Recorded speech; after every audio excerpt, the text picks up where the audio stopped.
Hey guys, Besa Gordon here. It's time for another episode of Rewind with Besa. Today I am actually joined by, so first of all, you guys know that I've done a lot of ballerina interviews today, and this one is really special because it is with Takiyah Wallace, who is actually the founder of Brown Girls Do Ballet. And all week we've been talking about the importance of inclusion and actually seeing yourself on the stage, and so we're going to talk a little bit more about that with Takiyah coming up right after this intro.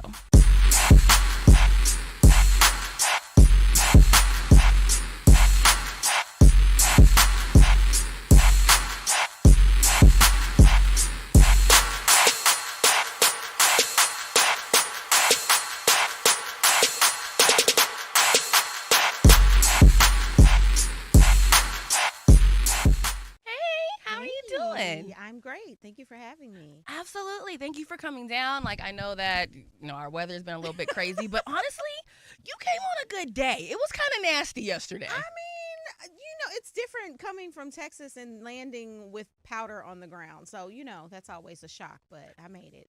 That is fair. I actually came to work yesterday and it was just cold. By the time I left, it was like hailing outside. And I was like, so this is the day that I don't bring an umbrella to work. And y'all choose to stay in this weather. That's amazing. I'm from here.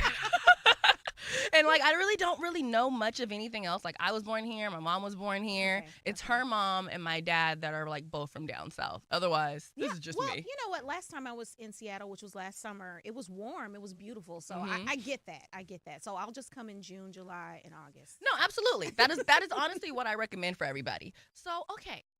We are here to talk about Brown Girls Do Ballet. Yes. And you know what's so funny? I was watching one of your interviews and you were saying that you didn't realize the deficiency of Black girls and brown girls being, not only promoted but highlighted in ballet until your daughter wanted to do it. Mm-hmm. And I have to say, I didn't either until I started interviewing these ballerinas. It's one of those things until you really look, and I'm a visual person, and you really look, you don't see how rare it is. And then to have this platform now to where I meet dancers of color every day, it's mind-blowing because even still, and it's been almost 10 years for me, if you look at most ballet companies, they're still lacking. Yeah. So would you say that it's a lack of representation or a lack of them allowing the ballerinas to come in the room and be a part of the ballet? I think it is both of those things. But I think first heel for me is always looking at the fact of our younger girls may not be exposed to ballet, right? And so you have to provide those exposure experiences so that you can even use the excuses of the other two later on down the line. That's true. So if you didn't know that ballet was available to you as a little Black or brown girl, then it's not even something you were looking at or looking for. Yeah. And I think that a lot of the companies have benefited from that lack of exposure to those girls very early on, but that is changing and very fast. Absolutely. And, I was talking to Amanda Morgan about this. I was like, I feel like a lot of times when it comes to ballet and even theater, thankfully I'm a part of Converge and, we do a lot of stuff with P&B and we do a lot of, but before then I'd never gone to theater. I'd never gone to ballets. And I just didn't really feel like it was somewhere that I was necessarily welcome to be or even was supposed to be at. Even going to Whole Foods at one point was kind of weird for me. I'm not even going to lie. Whole Foods is still a little weird depending on where you go. Thankfully, I got used to it because I live right across the street from one, but it actually took for me to start going to these theaters and to go to these ballets to be like, okay, I can see myself on the stage. Absolutely. And I can be comfortable here, but it took for me to actually expose myself to it. Exactly. So we are on a mission to, number one, expose the more younger dancers to ballet. Beyond just kind of the introductory class where they're twirling in their tutus, but really allowing them to see what the possibilities are. And the only way to really show them what the possibilities are to introduce them to the Destiny Wimpies of the world, to introduce them to the Amanda Morgans of the world so that they can see themselves like, oh, in a few years, that can be me. Now, curious, how did your daughter, because she said it at about 3 years old, which ironically, so did Destiny. Yes. Look at Destiny's mom.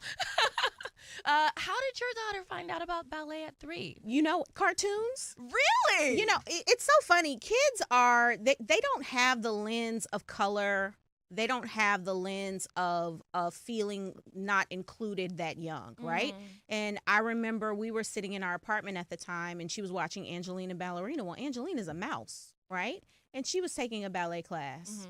There wasn't a real face put to it or a real human being, but she was just like, oh, I want to take ballet. And so me being a mom, I'm looking on Google, and what stuck out to me were that there were no faces that looked like hers on our local dance websites. And I live in Dallas, Texas, a very diverse city. But at the time, there was not diversity in those dance programs. There was like, one. What, 2012? This was 2012. And so, of course, now that's changed tremendously, but that was one of the things that stuck with me. And I was freelancing as a photographer, and I decided to kind of take that on as a personal photography project. I'm going to find dancers of color. And I initially just started looking in Dallas, Houston, and Austin because those were cities that were accessible to me. And being transparent, cities I was already traveling to. I mean, the convenience is there. Why not? But when I put the casting call up on social media, people from all over the country responded. Wow. And I was like, that's cute. This is adorable, but I'm not coming to Seattle. I'm not coming to New York. That was not the point of this. Little did I know that eventually I would be. So, okay, what was the moment where after the photo goes viral, what was that? Was there like a comment that was left, or was it just all the attention that made you be like, you know what? There was a bigger need for this representation than I thought. And it sounds strange for me to say it now. All of that was lost on me. The social media part, I just thought, okay, this is cool, but I didn't think there was anything deeper than the just maybe these people want some free photos. Oh, right? wow. It wasn't until the first weekend that I actually started shooting the project and talking to the parents. I actually had moms who were like welling up with tears saying, no, you don't understand. You have to do something with this. And I was like, no, you don't understand. I don't know what. Yeah, like this was not the plan. So that happened in Dallas. I had a mom who was explaining to me how her daughter had been the only one in all of her ballet classes, and how just different things that she had been through from a very young age. At the time, I think she was only maybe 7 years old and had already faced certain levels of adversity in regards to like her race. Which at is that age, wild. very wild. But kids are so young that they don't realize that's what's happening. But mama knows, right? And so the next city I shot was Austin, and Austin was when it really clicked. It was a week later. The same thing from different parents, the same stories. And I took a friend with me that time to drive with me. And as we were driving back, she was like, Takiyah, you got to do something with this. Yeah. I was like, I'm going to say her name, Tony. I don't know what. I was like, okay. At the time, I was also teaching elementary school. This is what it can be. Yeah. I'm going to give every participant a free 8x10. What if I say, if you want more digital images, give me $5-10 and we'll put it in a scholarship pot. We'll identify some girl who either wants to take ballet for the first time or who's already deep into her training and needs some extra financial support, and we'll give that money to her. So that was the first thought. We also had these wild thoughts about like busing girls from a certain neighborhood and taking them to ballet class. But the scholarship pot was the first thing that I thought, okay, I can do that part of things and just see what happens. And then it's like building a house. You put down the foundation and you say scholarships, and then from there, all of these other little opportunities and things pop up, and you say, okay, well now this is a full-fledged program. Yeah. What do we do? And so a few years later, I actually got our 501c3 and we became a full-fledged nonprofit. Wow. And, one of the things that you just mentioned that I think is very important to highlight was busing the girls to ballet class. And that's because typically in communities of brown people, that's not even an option. It's transportation. And it's far. Yes. Who was it? I think it was Amanda that said that she was going to school super early in the morning and then having to take the bus all the way to P&B. And it was like a whole like long day thing because there was obviously it was the best option in our area, but also there really wasn't another option closer to her. There's so many factors that people who don't experience those hardships are not aware of for a young dancer of color. The fact remains that dance is, especially ballet, is mostly made for the affluent, right? Mm-hmm. So my mom and dad want me to take ballet. I'm going to take ballet. I have a nanny who's going to make sure that I get to my lessons. Tuition is not an option, or that's not a problem. That will get taken care of. All of my supplies will be taken care of. When I go on point, it's no big deal. I can get point shoes. Well, if you're a dancer of color, oftentimes you're going to hit every one of those barriers, Mm-hmm. and it's going to be a stop. So maybe when I move to point, because these shoes cost so much and I'm dancing so much, maybe my mom says, hey, maybe it's the time to take a break. Or Mm-hmm. maybe we need to look into something else. Maybe we look into jazz or hip hop or something like that. But we're trying to help eliminate a lot of those barriers. Yeah. Because if you have the talent and if you have the sheer gumption to even want to try this thing that's so far-fetched, let's make it easy for you and let's just see what happens. Yeah. So it's not to say that every girl that comes through us will be a professional dancer. Not everyone's going to be a Destiny, but I think that there's going to be a greater need for more arts educators of color and that have come through dance programs. I think there's going to be a greater need for dance therapists, both physical and mental. Oh, wow. And then I think it's going to be important for a lot of those to be reflective of the communities that we're trying to help. So we employ Black psychologists, and we actually prefer that they have a dance background because you need to know who you're communicating with and how. More physical therapists. We have a lot of girls who hit that wall where they get injured and all of a sudden they feel like, well, this is over. I'm done. But you need to talk to someone who's been through that and can help you kind of work through the mental pieces of taking the time to recover from an injury so you can be your best self when you get back into that studio. So there's so many different layers that we're just trying to kind of soften and see that if all of these other larger entities will kind of take notice that this conversation about creating more diverse companies, all of these things that are barriers that we are trying to help eliminate, you won't even have this conversation in 10 years, hopefully, especially because I feel like it was Destiny when I interviewed her at McCall this week. I was telling her about she did a blog and she was talking about Balanchine versus the other form of dance and how she was at a school and the dancers didn't really look like her and she started going through puberty and then you know her ballet teacher was saying, oh, you know, you have boobs, you have hips, you have this, and it's like, what am I supposed to do about that? I can't shift them around. I can't hide them. I've had conversations with Destiny's mom because even with like her leotard, she needs a certain kind of leotard with a certain kind of support. Well, a lot of dancers don't have to have those conversations. Now, what does that mean? So if you are a bustier dancer, most leotards don't have enough support to keep you together. Oh, I see. Because you're not wearing a bra. I wouldn't have even thought about that. I never thought about it either. I'm like, wait. The moms teach me. You don't wear bras under there? Nope. Everything's got to be built into that leotard. And even further, we're going to talk about undergarments. There's a whole other slew of things that you're not supposed to wear underneath your leotard as well. There's a lot of things that you, as a young girl, as a developing young girl, somebody needs to be there to support you through that process to explain to you how to navigate this space. Wow. I would have never known. I mean, I guess there's no way for me to know that unless I look into it. But it's like there's these little diversities that you don't even realize that these girls are going through just because they're of color. Hair is the number one thing. If you are in a traditional ballet program, they want your hair slicked back and put into a ballet bun. We have a whole amazing natural hair movement now. My daughter's a 4C. Her hair is not slicking back and going into a bun without a whole lot of effort, right? And if you get your hair done and you get a cute little style, okay, yes, I have dance Tuesday, Thursday, Friday. Yep. I don't want to mess up my hair. Now, question, so I was actually talking to Gina Bell about this and how she wears her braids now and how for the first time she was able to dance with her natural hair when she was in New York because her teacher was like, girl, just keep your hair out. Yes. When do you feel like natural hair and braids became more acceptable for women of color to where it was like, if I want to do a bun, fine, but if I don't, let me be? It was in the last 10 years. I can say that without pause.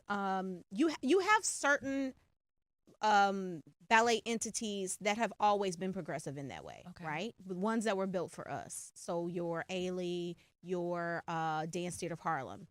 The other companies have just started coming around to that within the Gotcha. last 10 years. I would probably say even less, because a lot of these new dancers are not silent, first of all. They That are part. miniature activists, and they're going to tell you, no, my hair will not slick back into a bun. I'm getting this protective style that I'm going to wear for 6 weeks, Yep. which means I'm going to put my braids back into a bun. So we've done everything from tutorials if you have box braids, tutorials if you have a twist out. This is how you can still do you and achieve the look that they want. We can play a game. I love that. And, I have definitely been seeing, more black and brown ballerinas with their natural hair out.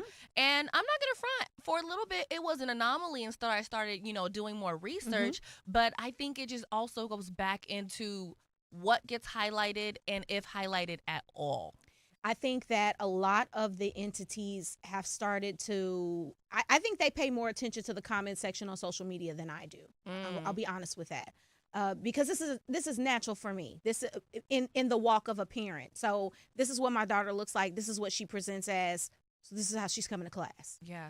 If you want it in a bun, it's going to be in a bun, but that bun is going to be puffy because that's her hair. That's her hair. That's her hair. So that's how it was for me in my household, right? If I, as a photographer, if I'm out shooting the project and they ask me, well, Miss Takiyah, how do you want my hair? Sometimes I'll say, pull it back, depending on what I'm wanting to do with those photos eventually. But so many times I've let them rock their fros. I've let them rock whatever style they have. And I promise you, those images get more likes, comments, shares than the ones with the buns pulled back and neat. And you know what I also love about this? Even if you think about the Olympics, I can't remember who the girl was, but she was amazing, and she still is amazing, but everyone was focused on her hair. Yeah. You remember? And they were like, oh, her hair looks like this.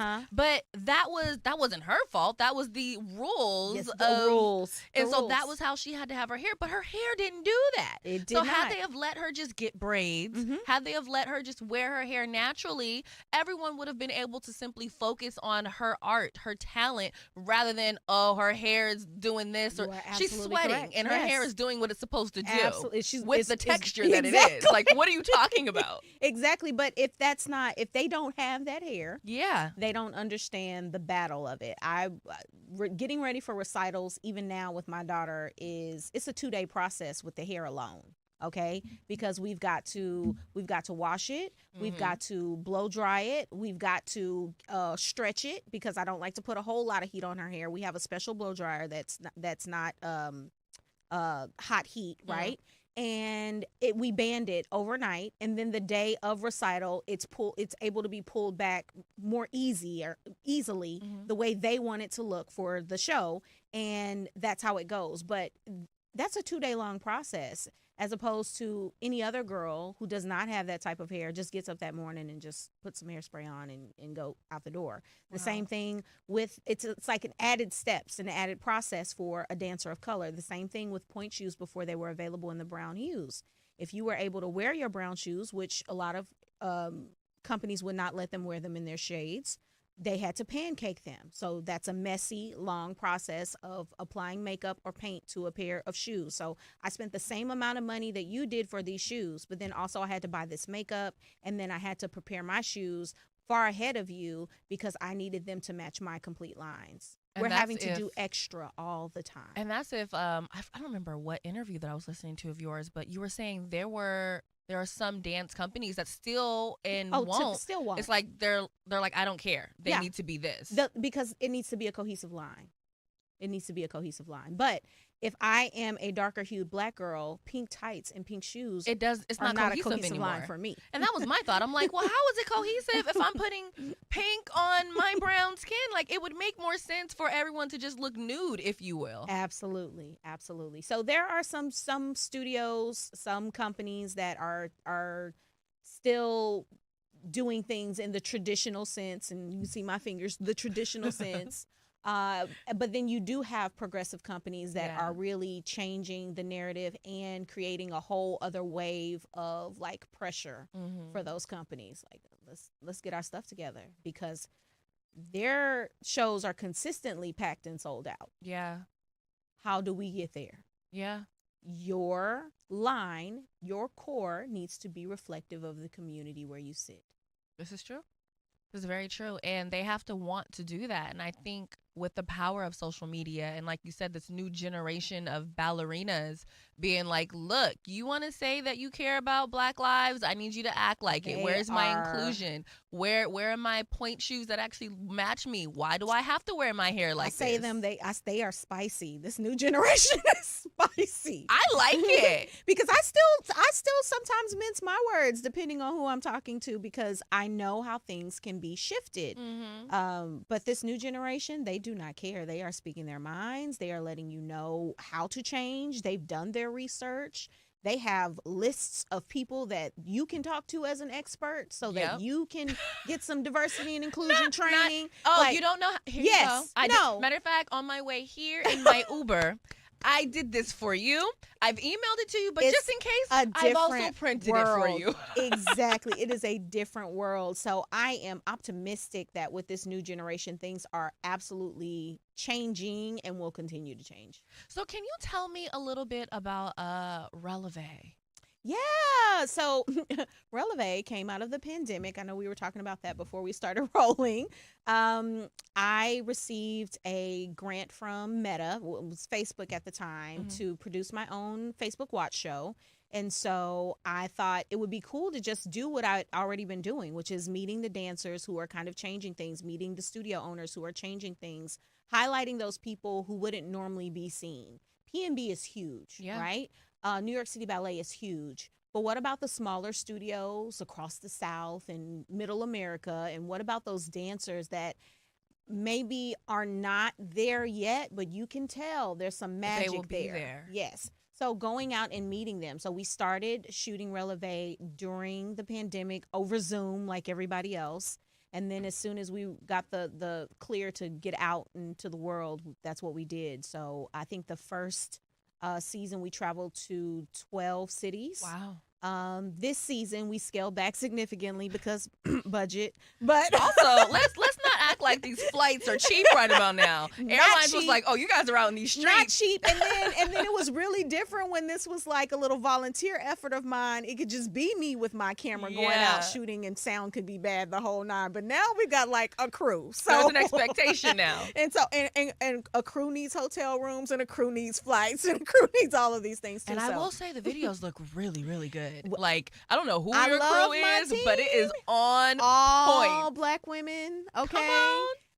I employ people.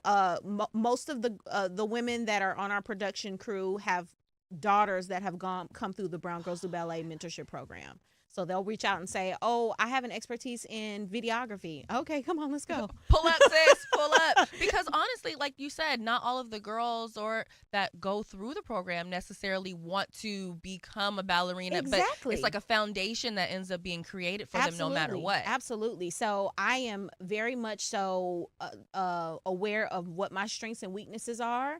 And if it's something I want to see happen that I absolutely cannot do, I lean into our network first before I go to the outside and figure out what can be done. I love it. What if you had like something that you want to do next in terms of affecting ballet with Brown Girls Do Ballet? What would it be? I'm working on something. I think that one of the things that's a little bit off-putting often to our audience is like our headquarters are in the city where I grew up in Fort Worth, Texas, which is Dallas's cooler sister or brother. Come on. But smaller. And one of the things that is big for a lot of nonprofits is that they're really rooted in their local community. But Brown Girls has always even before COVID, operated in the virtual world. When I do travel to shoot the photo project, it's typically just me until we got the crew, and I'm going to different cities. But I really feel like for us to have longevity and to really build out what I want to see, we need to establish something locally that is a draw to other people. So I think the first thing people wanted me to do was build our own studio, a studio program, Brown Girls Do Ballet studio. No, I don't want to do that. I feel really? like there are other people who are better teachers, who are better trainers, who could make that happen where the girls are. We're trying to meet them where they are, right? But I do feel like there's absolutely a space for us to have a community program and for us to filter those girls out into more established programs after we provide those exposure experiences. But aside from it being for our local community where I grew up, I also feel like it's going to be important for our young girls as they move along in their training to have more opportunities, like the dancers who go up to Jacob's Pillow every year and they work on a piece and they present that piece to an audience.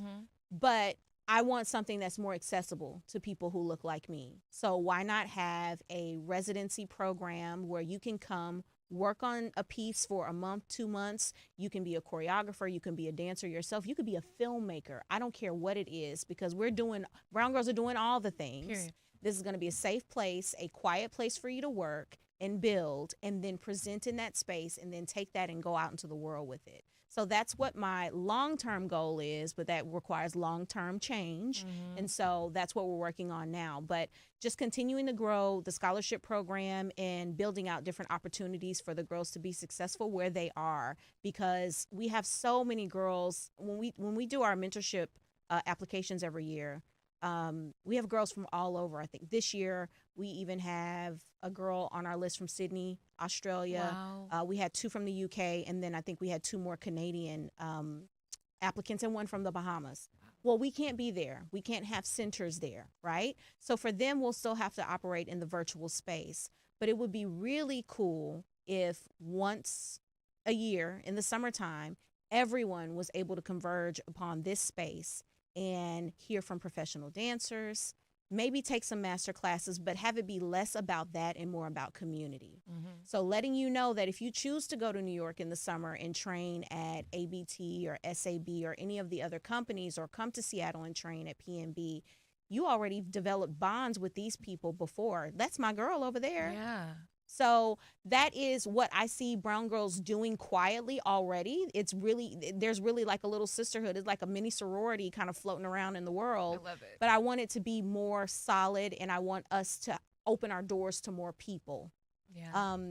And there's been a huge shift and weight on my shoulders to really be more inclusive of the boys. I know. But I named it Brown Girls Do Ballet, and I'm not changing the name. We are not doing brown people do ballet. But I definitely feel like there's a need there. And so we're trying to work with some other brother organizations to make sure that happens for them as well. So sharing the wealth. I know it's almost 2:00, so I have one, like maybe 2 more questions for you. What is a misconception of being a brown girl ballerina mom? All of us cannot be present. Some of us have to work. I think that in my own experience in dealing with my daughter, when she joined company at her old studio, I think the moms were like texting all day and let's get the girls together and do this. And I'm like, I got a job. But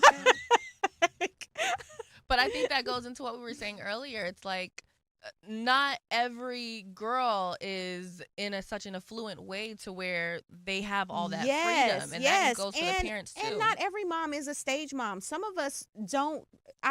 When my daughter started ballet, I never thought, number one, she would still be dancing. I did not think that, because kids are fickle. They pick up an instrument and then 2 weeks later it's boring. They don't like it anymore. I have a son now. He made us pay for all this stuff for karate. He did it for like 3 weeks and he was like, it's boring. I don't want to do it anymore.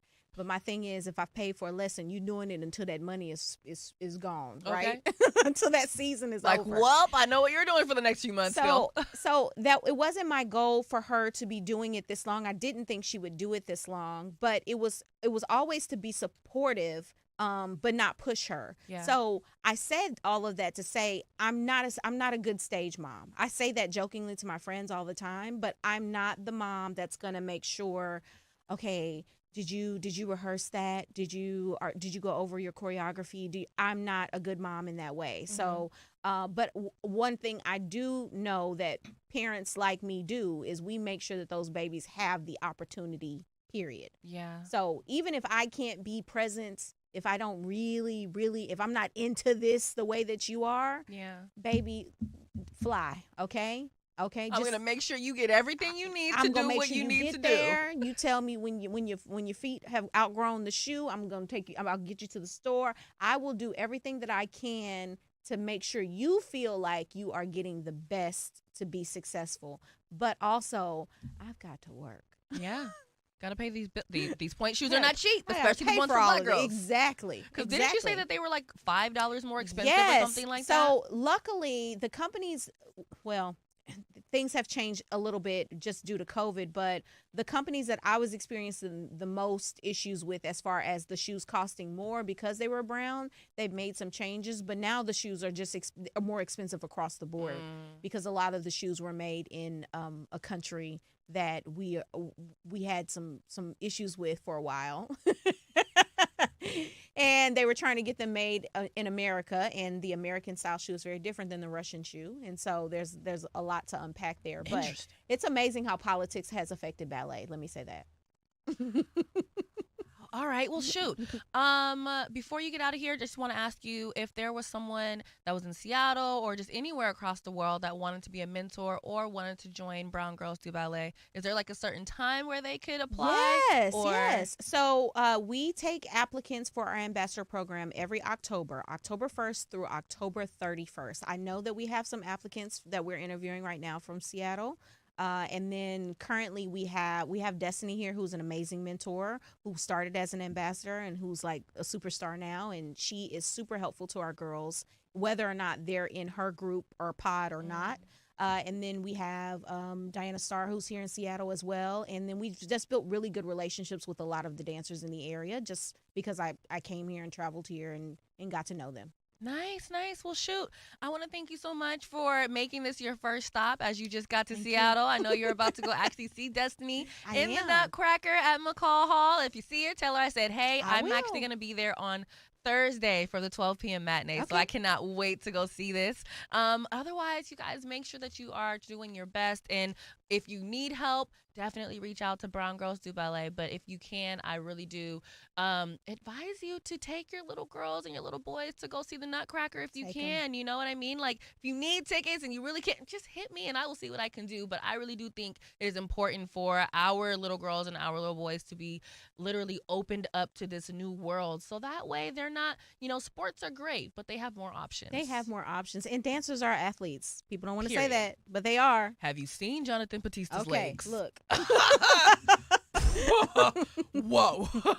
Anyway, you guys, look, that is it for today's episode of Rewind with Besa. Make sure you guys go see the Nutcracker while it is here and go see Amanda Morgan. You can see Gina Bell, and you can also see Destiny Wimpy all there. And I also want to thank you once again for doing all of this greatness for us brown girls that want to do ballet or just love to watch girls doing it. Thank you. Until next time, you guys already know what to do. Have an amazing rest of your day. And of course, keep that energy high.